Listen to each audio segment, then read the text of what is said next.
The three friends and Jerry had all gathered at Frank's house to enjoy the Ice Hockey World Cup finals. Nice one! What a slap! Amazing! What a punch! I'm going to be a professional player in the NHL when I grow up. Me too. Me too. There was just a small step to take before the boys could become NHL professionals. That was to start playing hockey. But there was someone who was more than willing to help with this small detail. I was the star player in my team when I was your age. Ice hockey taught me how to both take a hit and give as good as you get. Ice hockey is not a sport for girls. Remember that. The PE teacher promised to ring and speak to the ice hockey trainer. What? What do you mean, too old? We only take 7-year-olds as beginners. If they're older than that, then I'm afraid it's too late. Sorry. Too late? That's ridiculous. It takes 3 years to be a decent junior league player. We can't have boys who just shuffle around on the ice. 3 years? I bet I can make satisfactory hockey players of these boys within 1 month. We'll play a trial match so that you can see for yourselves. If they don't make the team in 30 days, I'll eat my skates. And remember, you're going out there to play hockey. I don't want to see any fawning around. The puck in the goal. Frank, are you listening? Can you, would you mind? I can't hear you. Speak up. Do we have a girl on the team? Could you tie my shoelace for me, please? Ow! Ow! Ow! They're supposed to be on tightly. That's the way. Is there anyone who needs their nose wiped while I'm at it? No? Good. Let's get out there, onto the ice.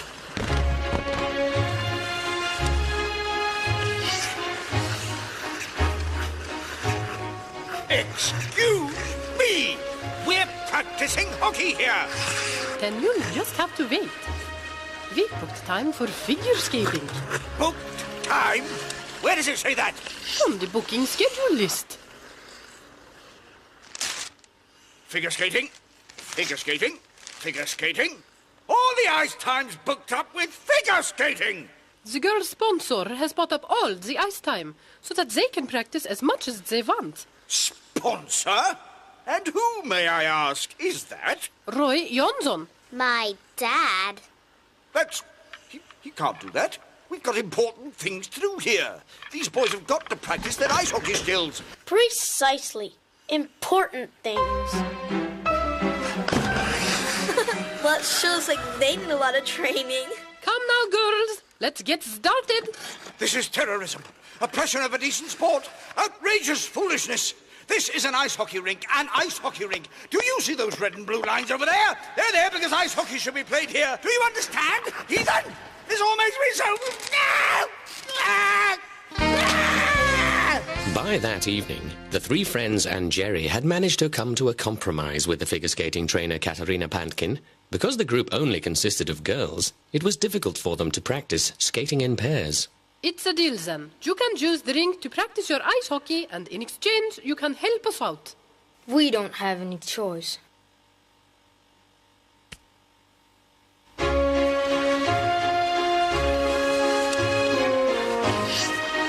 I feel sick.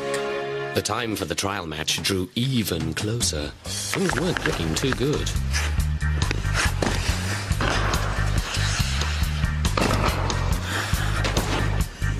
I feel sick. No.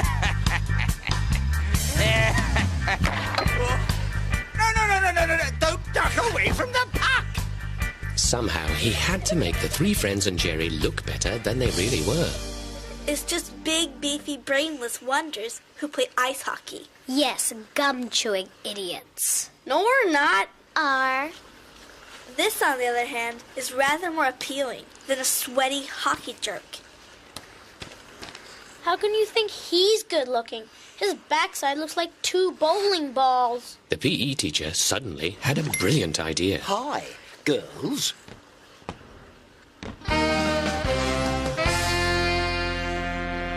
Here he comes. Quickly, on with your helmets. Be prepared for a surprise. I've got you 4 new players for your team. We'll show them. We'll give them a hammering. We're going to wipe the floor with them. We'll win this. Piece of cake against the girls.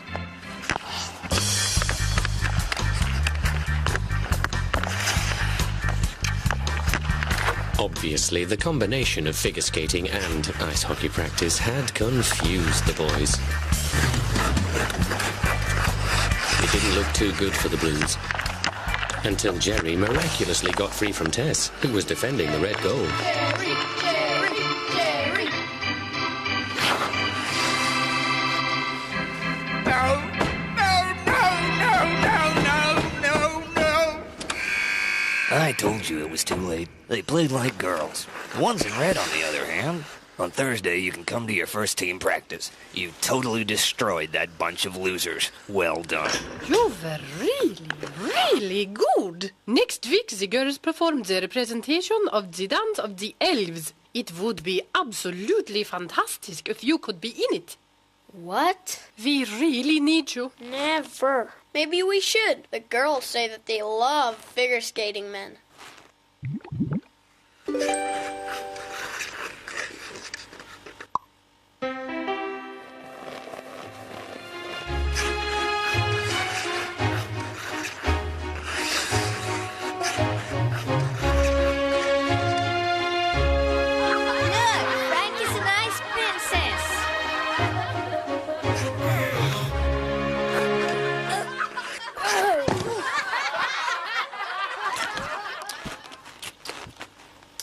The metal piece, too.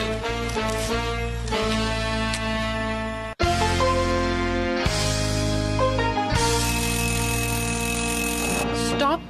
There's one thing more. Sit down.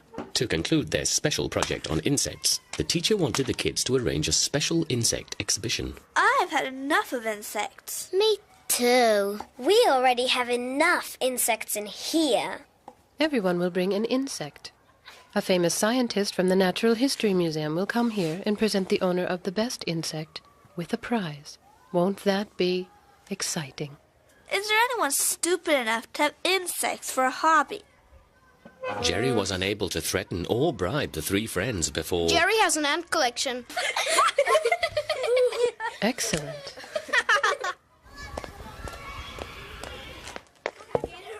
I surely hope that the lids are screwed on properly so the insects won't escape. Or I'll step on them. Listen up, everybody. This is Arthur from the Natural History Museum that I told you about. He's going to inspect our exhibition. Good luck to you all, and may the best insect win. The scientists studied the insects on exhibition with moderate interest.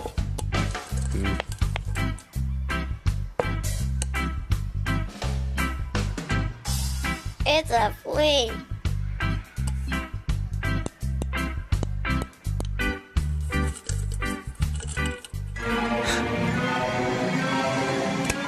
But what is this? It's an ant. I've had him for a year. This is incredible. Without further explanation, Arthur hurried away carrying Jerry's ant jar in his hands, as if it were the most precious treasure. Yes, you heard me right. An Antus bizarrium. An excellent specimen.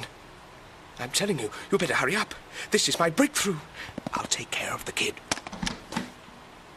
Could I have my ant back now? I have something very, very exciting to tell you, Jason. Jerry. One of your jars out there contains a very special ant. I know. He's my best friend.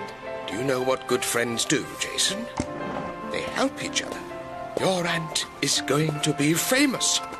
And he needs your help. Famous? He's just my ant. Exactly. That's why we'll take him to the Museum of Natural History to become part of my permanent exhibition. But who's going to feed him? Asked a worried Jerry. Do you trust me, Jason? Jerry. Your ant won't lack anything. He belongs to science. That's his true destiny. Forever. Forever? Absolutely. Yeah, and you are the winner of the contest. Suddenly, Jerry understood what was in store for his poor friend. Ah!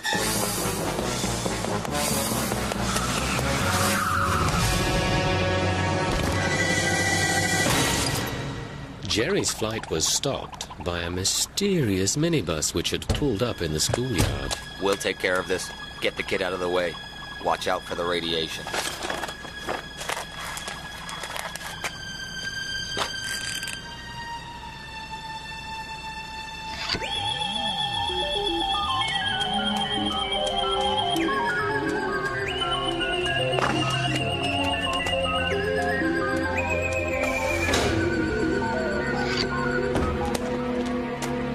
Well done. You should all be proud of your exhibition. I found something here today that will make your school famous. Jerry, please stand when Arthur is speaking.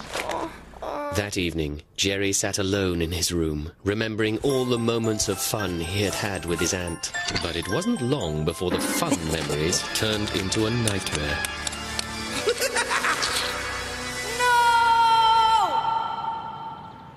The ant was happily unaware of its destiny. Soon, my precious one, you will be put to eternal sleep with chloroform. You'll get a pin for your body and be framed with the finest birch wood.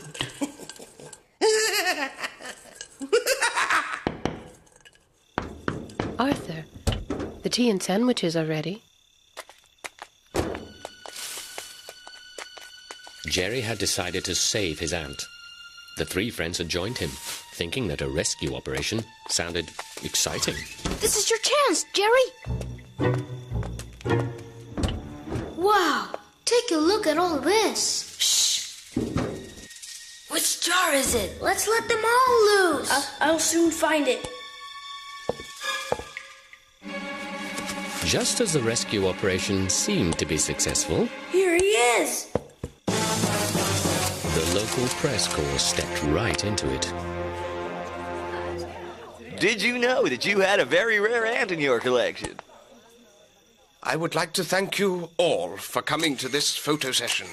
In the middle of the turmoil, Roy Johnson made an unexpected entrance. Ladies and gentlemen, it was about time someone put our city on the map, and it's all thanks to Jerry's ant.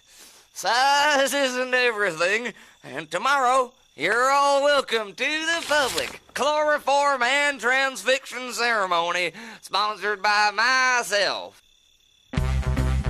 Jerry had given up all hope of ever seeing his friend again, except as an exhibit at the Natural History Museum.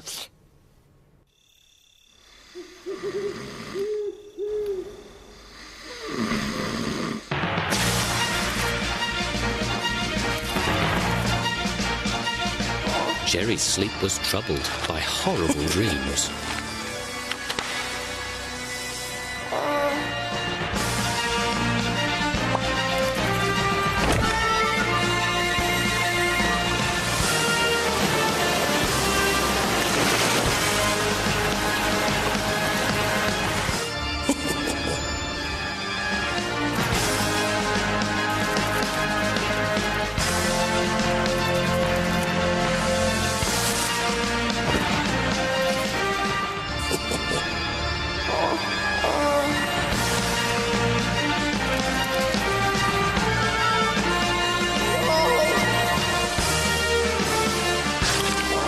It's my aunt.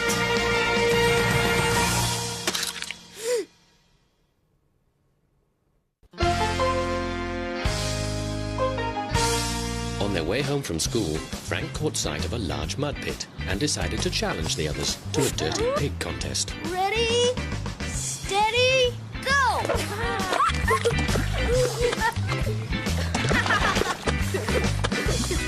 Look what a bunch of babies. They're off their heads. Ew, Frank just gets more and more repulsive. He should be locked up. You don't understand anything. This is a competition. I won. Frank, not again! The next day, Frank was having breakfast as his mother called from the laundry room. Hurry up or you'll be late for school. All right. Whoa. Oops. All I do is wash. Wash, wash, and wash. And as soon as you get out of bed, you get yourself into a mess. Look at this. Now put on a clean sweater and try to stay clean for the rest of the day. In fact, I'll give you 10 pounds if your clothes are still clean at the end of the day. Really? You've got to learn that it's important to keep yourself neat and tidy if you want to be liked and respected. Ew, Frank just gets more and more repulsive.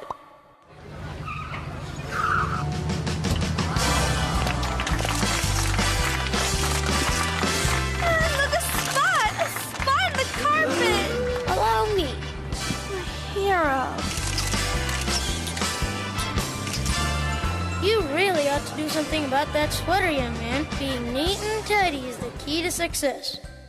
Success. Excited, Frank hurried off to school. For £10, he was ready to make great sacrifices. If, on top of that, he won the affections and respect of a certain young lady, he could do almost anything. Get lost! Get lost, I said, you dirty mongrel! Get lost, or I...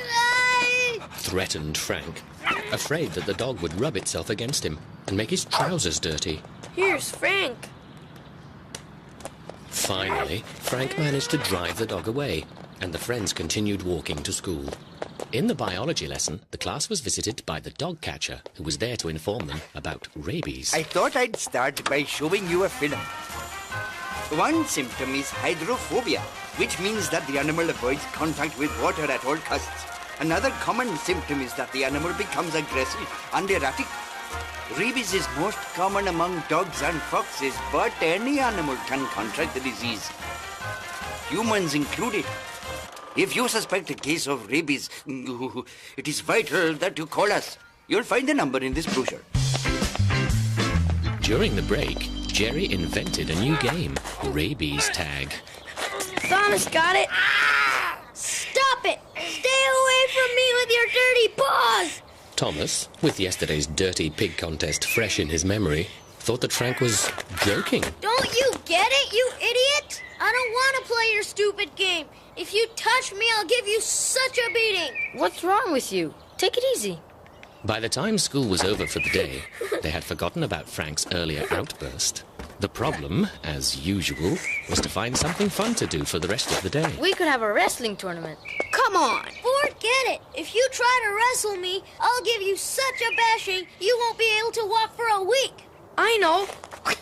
Let's have a mud war. Are you crazy? You're totally out of your head. Jerry was very confused, and so were the others. We could play football. Ah! Not a chance. Climbing over the fence to the gravel pit? Oh. Useless idea. Looking for things at the refuse tip? What's fun with that? Frank didn't want to tell them that his mum had promised him £10 if he could stay clean for the whole day. He was certain that should the others find out, they would do anything to mess him up. Come up with something yourself, then. Frank was beginning to feel the pressure and finally suggested, Scrabble? The day was getting weirder by the minute. But since Frank was the leader of the gang... Yes, it does. Helicopter is spelled with an F. I'm off to the shop for a while. There are buns in the kitchen if you're hungry, and there are some soft drinks in the fridge. Help yourself. The raspberry pop is mine. But Frank firmly forbade bun eating and soda pop drinking. Thomas and Eric got more and more bored. Serious. Of course there is. Where? Where in hippopotamus do you find a G? While Jerry and Frank continued their debate, Thomas and Eric sneaked away to do something more fun. Milk chocolate drink. I got you! Again and again! Eat this. Ha! Stop it! Stop!